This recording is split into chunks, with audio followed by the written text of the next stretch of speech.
الحمد لله نحمده ونستعينه ونستغفره ونؤمن به ونتوكل عليه ونعوذ بالله من شرور أنفسنا ومن سيئات أعمالنا من يهده الله فلا مضل له ومن يضلله فلا هادي له ونشهد أن لا إله إلا الله وحده لا شريك له ونشهد أن سيدنا ومولانا محمدا عبده ورسوله أما بعد أعوذ بالله من الشيطان الرجيم بسم الله الرحمن الرحيم يا أيها الذين آمنوا اتقوا الله وكونوا مع الصادقين وقال النبي صلى الله عليه وسلم من سره أن يحب الله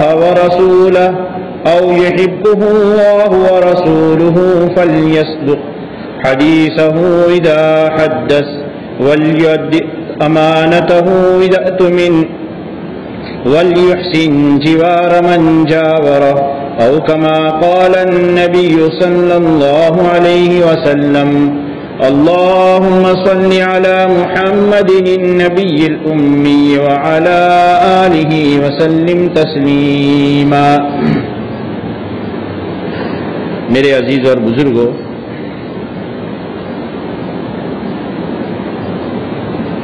اللہ تبارک و تعالی فرماتے ہیں کہ ایمان والو اللہ سے ڈرو اور سچوں کے ساتھ رہو۔ تقوی یعنی پورے اسلام پر عمل کرنا، اللہ کے تمام احکام پر عمل، اور اللہ سبحانہ و تعالیٰ نے جن چیزوں سے بچنے کو فرمایا ہے ان سے بچے رہنا، اس کو کہا جاتا ہے تقوی۔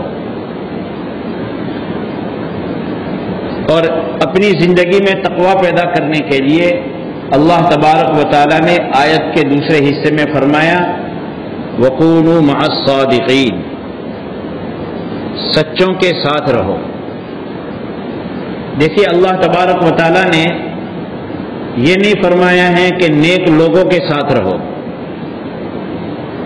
یہ نہیں فرمایا ہے علماء کے ساتھ رہو، یہ نہیں فرمایا ہے عبادت گزاروں کے ساتھ رہو۔ تقوی پیدا کرنے کے لیے یہ سب کی سب اچھی صفات ہیں، اس کا انکار نہیں۔ نیک بننا اچھی صفت ہے، اللہ کے دین کی سمجھداری حاصل کرنا اور لوگوں کو اللہ کا دین پہنچانا یقیناً بڑا اچھا کام ہے۔ یقیناً اپنے آپ کو اللہ تبارک و تعالیٰ کی عبادت کے ادا کرنے میں لگائے رکھنا اپنے طور پر اچھی نیکی کا کام ہے، یقینی بات ہے، لیکن زندگی میں تقوی لانے کے لیے صادق کے ساتھ رہنا ضروری ہے،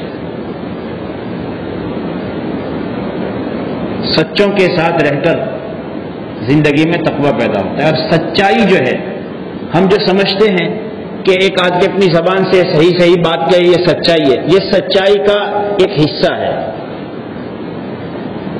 یہ پوری سچائی نہیں ہے۔ شریعت مطہرہ میں، پورے اسلام میں سچائی کہا جاتا ہے زبان کی سچائی، دل کی سچائی، عمل کی سچائی۔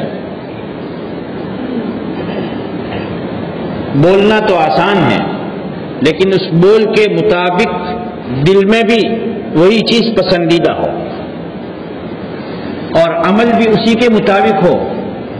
زبان سے جیسے ہم کہہ رہے ہیں تو اسی طرح کا ہمارا عمل بھی بتا رہا ہو اور ہماری عملی زندگی بھی اسی طرح چل رہی ہے۔ اور جب یہ تین طرح کی سچائی کسی بندے کے اندر ہوگی، ایسے بندے کی صحبت، ایسے بندے کے ساتھ ہماری دوستی، ایسے بندے کے ساتھ ہمارا اٹھک بیٹھک، یہ ہمارے اندر تقوی پیدا کرتا ہے۔ یعنی پھر پورے اسلام پر چلنا، تمام احکام کو بجا لانا، گناہوں سے بچنا، جب کبھی گناہ ہو جائے تو فوراً توبہ کی طرف متوجہ ہونا، یہ آسان ہو جاتا ہے۔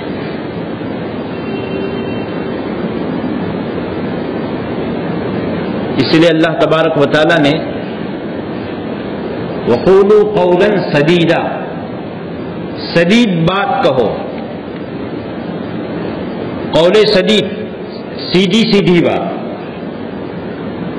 یہ ہم اپنے زبان میں، اپنی اردو میں، گجراتی میں سمجھنے کے لیے ہم ترجمہ کر دیں، لیکن سدید بات قرآن جو کہہ رہا ہے اس سے مراد یہ ہے کہ اس میں وہ بات سچی ہو، اس میں جھوٹ کی ملاوٹ بھی نہ ہو. اور اتنا ہی نہیں بلکہ سچائی کے ساتھ ساتھ وہ اس بات میں نرمی ہو. ایسی بات نہ ہو کہ کسی کا دل دکھے، کسی کا دل ٹوٹے، کسی کو دل میں تکلیف ہو. یہ کمال کی بات نہیں ہے. بعض لوگ کہتے ہیں ہم تو کہیں بھی کچھ بھی کہہ دیں کسی کے سامنے، یہ کمال کی بات نہیں ہے. کہ کسی آدمی کو صحیح بات ہے اپنی جگہ پر، لیکن اس بات کے کہنے سے واقعی میں اس کے دل کو ٹھیس پہنچنے والی ہے، تو ذرا بات وہی صحیح بات کہنی ہے، سچ بات چھوڑی نہیں جا سکتی، لیکن اس بات میں کڑواہٹ کو نکال کر اچھے انداز سے تنہائی میں بھی تو اس کو صحیح بات بتائی جا سکتی ہے.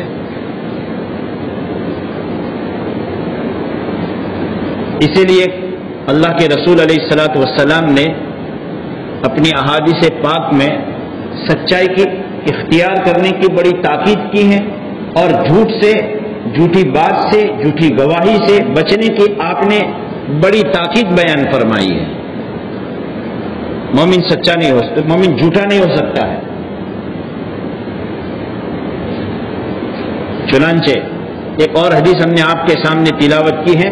رسول اللہ صلی اللہ علیہ وسلم ارشاد فرماتے ہیں کہ من سرہ ان یحب اللہ ورسولہ، جس آدمی کو اس بات کی خوشی ہو کہ وہ بندہ اللہ اس کے رسول سے محبت رکھے، اور ہر مومن چاہتا ہے کہ ہمارے دل میں اللہ اس کے رسول کی محبت ہو، اور آپ نے فرمایا یا یہ کہ اللہ اس کے رسول اس سے محبت رکھے.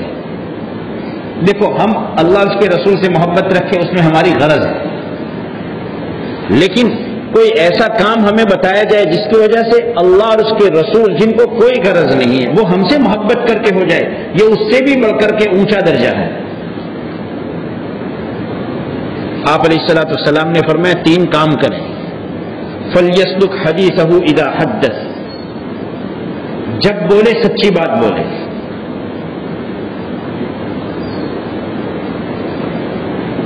بات کی سچائی، ابھی جیسے عرض کیا، وہ ہمارے عمل میں بھی سچائی ہو، ہمارے اپنے کاروبار میں سچائی ہو، ہماری اپنی ملازمت میں سچائی ہو، چیز کے لین دین میں سچائی ہو، گھروں میں اور پڑوسیوں کے ساتھ سچائی ہو، اللہ اور اس کے رسول کے ساتھ سچائی ہو، اور دل میں سچائی ہو، عمل کی سچائی ہو.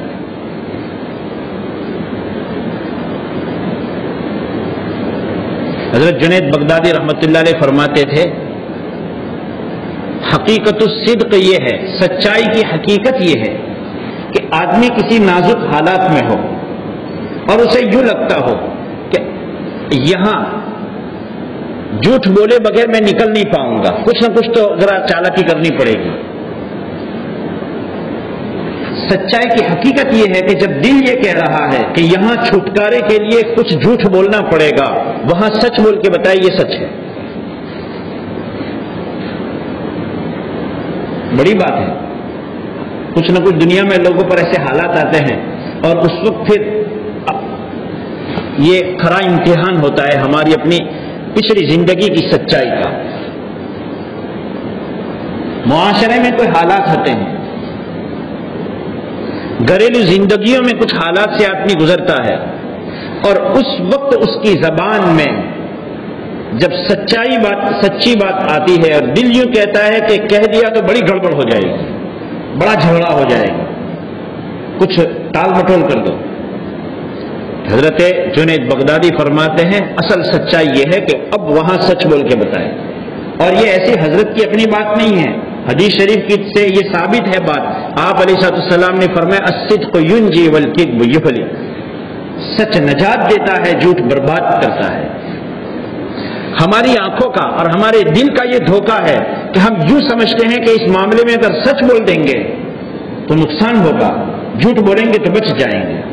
اس لیے تو حضرت کعب بن مالک رضی اللہ تعالیٰ نے اپنے وہ تبوک والے قصے میں جو حدیث شریف میں ان کے دوسرے دو ساتھی تو بہت مختصر ذکر کرتے ہیں، لیکن حضرت کعب بن مالک رضی اللہ تعالیٰ عنہ اللہ کی طرف سے معافی ملنے کے بعد صحابہ کو بڑی تفصیل کے ساتھ اپنا قصہ سناتے تھے۔ وہ 40-50 دن کا وہ حال جو حضرت پر گزرا ہے رضی اللہ تعالیٰ عنہ، فرماتے ہیں خود کہتے ہیں کہ مجھے اللہ تبارک نے بات کرنے کا بڑا زوردار انداز دیا تھا،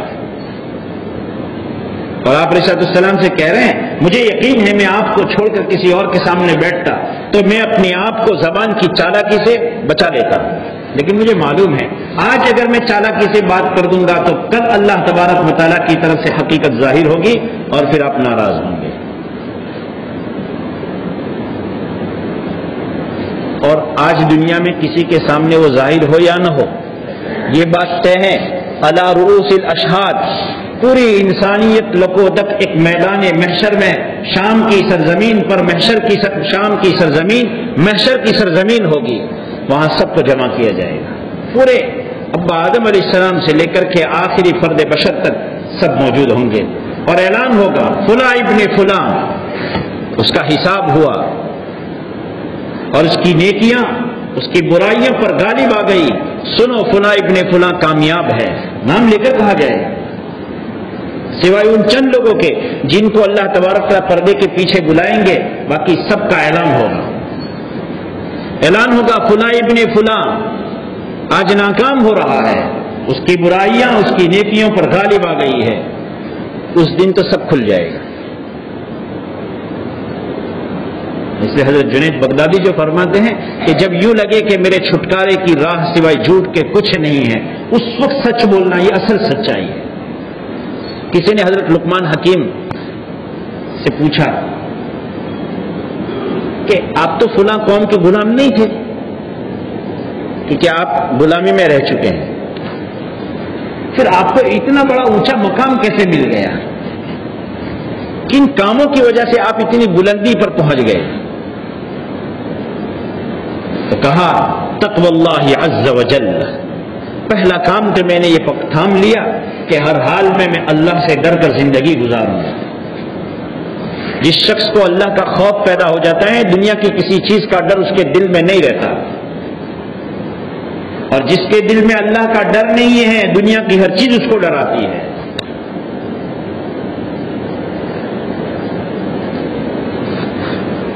دوسرا صدق الحدیث، میں نے دوسری اپنی عادت لازم پکڑ لی، سچی بات کروں گا، کسی حال میں سچ کو چھوڑوں گا نہیں۔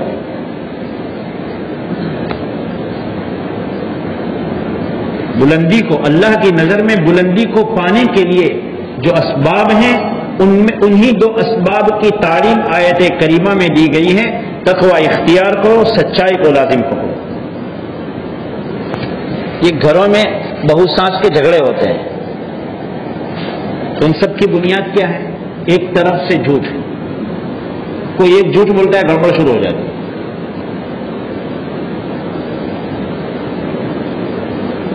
کبھی شوہر کے کان میں جھوٹی بات ڈال دی، کبھی ماں نے بیٹے کے کان میں جھوٹی بات ڈال دی، اور اب بدگمانیوں کے پہاڑ قائم ہونا شروع ہو گئے۔ اگر سچ سچ بات کہی جاتی تو یہ خاندانوں کا انتشار نہ ہوتا۔ حضرت فرماتے ہیں لقمان حکیم تیسری چیز وَأَدَاءُ الْأَمَانَةِ، امانت کا ادا کرنا، یہ میں نے لازم پکڑ لیا۔ اور امانت صرف مال کے ساتھ متعلق نہیں ہے کہ کسی نے ہم کو کچھ سامان دیا ہو کہ ذرا رکھو ہم تم سے لے لیں گے، کوئی پیسہ دیا ہو ہم بعد میں تم سے لے لیں گے، اس کو تو لوگ امانت سمجھتے ہیں، لیکن امانت کسی آدمی کی کوئی چیز بھی ہوتی ہے، روپیہ پیسہ بھی ہوتا ہے، اس کی کوئی بات بھی امانت ہوتی ہے۔ ایک آدمی بات کر رہا ہے اور کہہ نہیں رہا ہے کہ تمہارے پاس امانت، لیکن حدیث شریف میں ہے کہ بات کرتے کرتے وہ دائیں بائیں دیکھ رہا ہے، اس نے کہا نہیں ہے لیکن یہ بھی اس بات کو چاہتا ہے کہ کسی کو نہ کہی جائے۔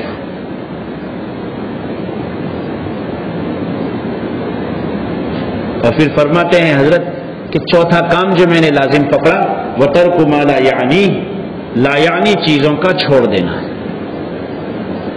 وہ کام جس کا دنیا کا بھی کوئی جائز فائدہ نہیں ہے۔ اور وہ کام جس سے آخرت کا بھی کوئی فائدہ نہیں ہے، دین کے کام کا بھی کوئی فائدہ نہیں ہے، اس کو چھوڑنا۔ لا یعنی صرف باتوں میں نہیں ہوتا، یعنی بے فائدہ باتیں صرف باتوں میں نہیں ہوتی، بلکہ عمل میں بھی بے فائدہ چیزیں ہوتی ہیں، اور گھروں کے سامان میں بھی کچھ چیزیں لا یعنی ہوتی ہیں۔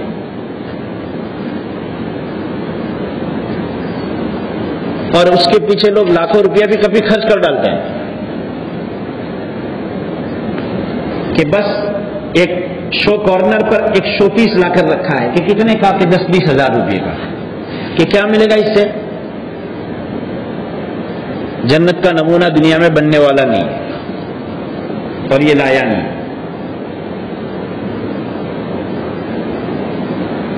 حضرت مفتی صاحب فرماتے ہیں کہ حضرت مفتی محمود صاحب رحمۃ اللہ علیہ کی کہیں دعوت تھی، ان کے گھر گئے، سامنے کچھ رکھا ہوا تھا، تو میزبان جب آئے تو حضرت نے پوچھا یہ کیا رکھا ہے؟ تو کہا کہ یہ پوٹ ہے۔ تو پوچھا بھائی پوٹ کیا ہے، کس کام کا ہے یہ، اس سے کیا فائدہ ہے؟ تو کہ بس میں اچھا لگے۔ تو حضرت فرماتے ہیں ہم تو سمجھتے تھے کہ لایانی تو صرف باتیں ہوتی ہے، اب تو لایانی چیزیں بھی آ گئی۔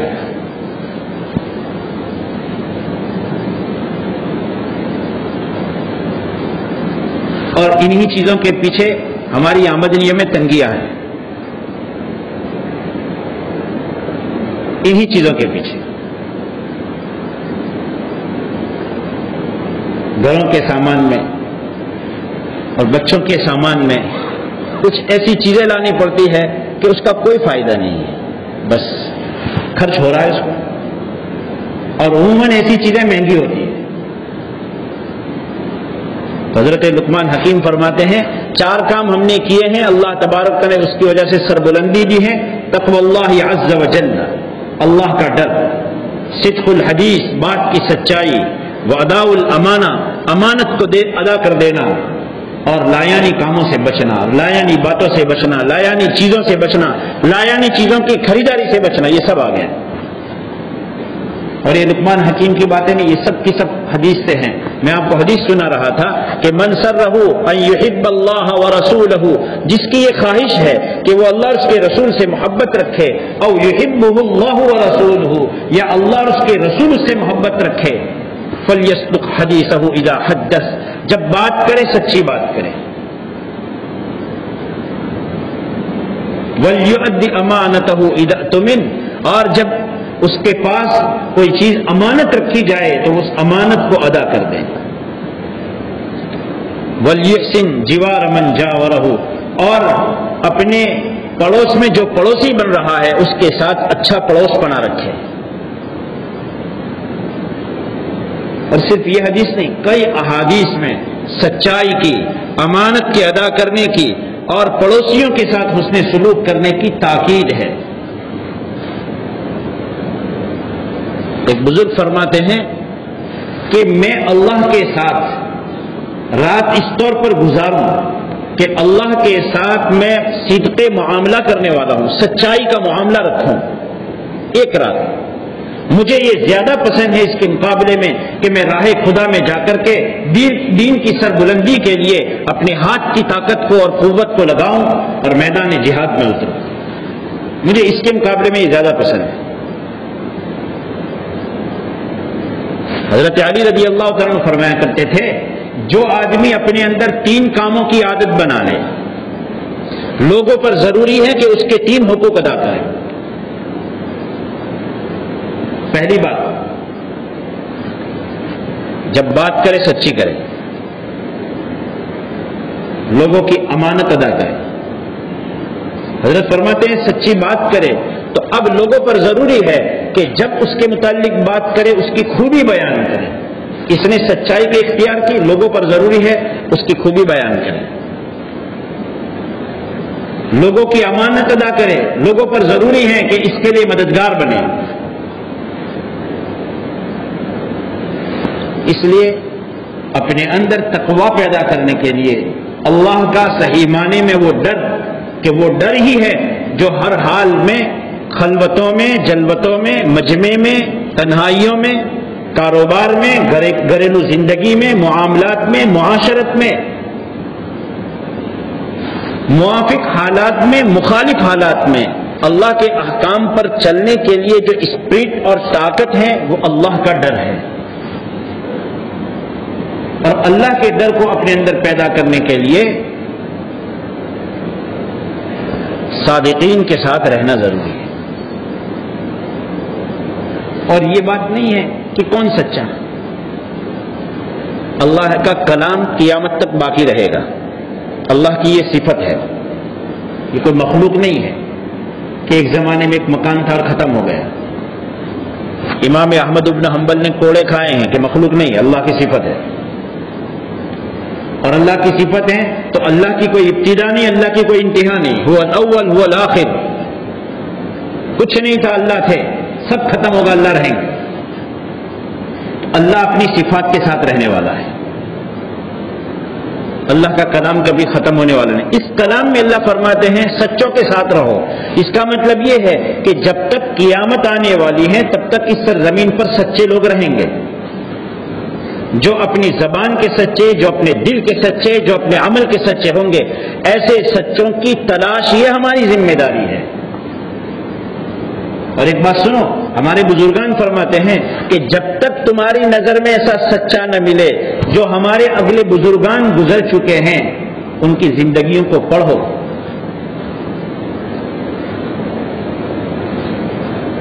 آج اللہ ہم سب کو معاف کرے، موبائل کی اسکرین پر پڑھنے والے 99% جھوٹے میسج کے لیے ہمارے پاس ٹائم ہے،